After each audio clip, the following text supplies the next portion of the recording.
All right, the number one question that math teachers hate the most is, when are we ever going to use this again, Mr. Nussbaum?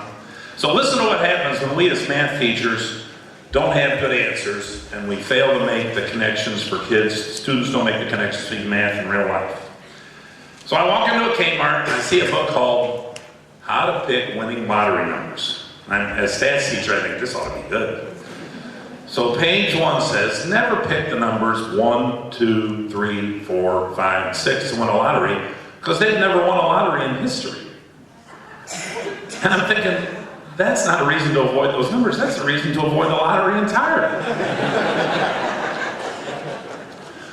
My friend Heidi Hessing and her friends ordered wings from Buffalo Wild Wings. Orders have to be in multiples of 12 for the wings and orders in multiples of 6 for the sauces.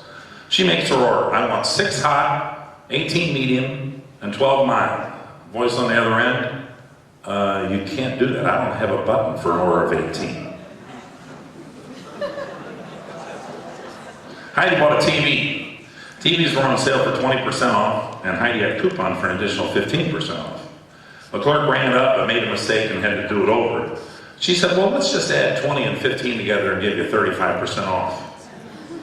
Wait a minute, I didn't get the same number I got the first time. My friend John Walbaum was listening to a sports talk radio show for March Madness. The winner had to correctly answer the question, how many games are there in a 64-team tournament? Well, the first caller says, well, there's 32 in the first round, and 16 in the second round, and 8 in the third round, plus 4, plus 2, plus 1 is 63.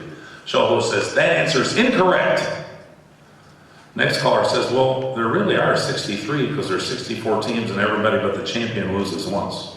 Show host says, that's incorrect. Next caller says, well, the answer is 61. Way to go, yeah, how'd you get that answer? Well, I think it's really 63, but you said it was wrong, so I guess the closest odd number. Speaking of March Madness, last year the Big East had 3 more teams than any other conference in the tournament, prompting a play-by-play announcer to say, well, the Big East will lose more games than any other conference this year in this tournament. And his partner says, well, why would you say that? I think those teams are pretty good. Just last week on Mike and Mike in the Morning, they were discussing the coin flip. Golick says, well, we always called tails when I was the captain at Notre Dame. I don't have any idea how many times we won or lost the flip. And Greeny says, well, I think I'd put a little more thought into what I would call heads or tails, you know, analyze the patterns, stuff like that. I'm like, you graduated from Northwestern and you're going to analyze patterns on a coin flip? One of their partners in the afternoon show has a 10-year-old son. He had a 4-digit bike lock, but he forgot the combination. So one of the hosts says, well, just start trying all 10,000 combinations. And the other guy says, oh, there's got to be more than that. Now, for you geometry teachers out there, you see the triangle at the bottom, 12, 12, 17? Major League Baseball thinks that's a right triangle. If you don't believe me, look it up in the rule book.